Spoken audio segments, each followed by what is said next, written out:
of the mistakes that the academy system made was not allowing kids to play high school soccer. Yeah. Okay. Now, you're not going to get an argument from me that the level's not great, or maybe sometimes the coaching isn't great, right? It's spotty. There's kids, there's coaches everywhere. But what I think you lose by not playing for your high school, as you said, you go to a club game. Who watches those games? Parents. That's it, right? You're never playing in front of your friends who are rooting for your school. They're not necessarily rooting for you. They are, but they're really rooting for the fact that your school is going to beat this school.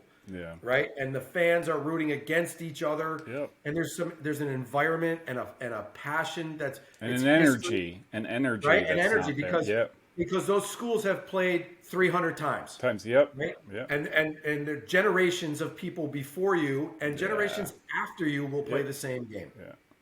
And I think that matters. I think, and those are experiences you cannot get playing for a club.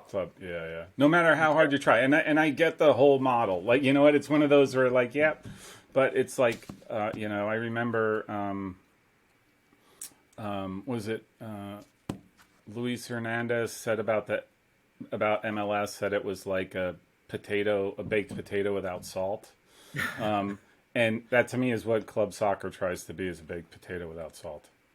Yeah. I don't know if that translated in Spanish to English well, but that was, you get the gist of it, right? Like, it just, but the thing is that if you fast forward, right? So you're playing all these club games and you don't play for your high school, then you go play for RPI, and you're going to play against Hobart, St. Lawrence. Those teams have played each other every year, home and away, and there's a history there. And if you have never been involved in anything like that, sometimes the stage is too big. It takes you a while.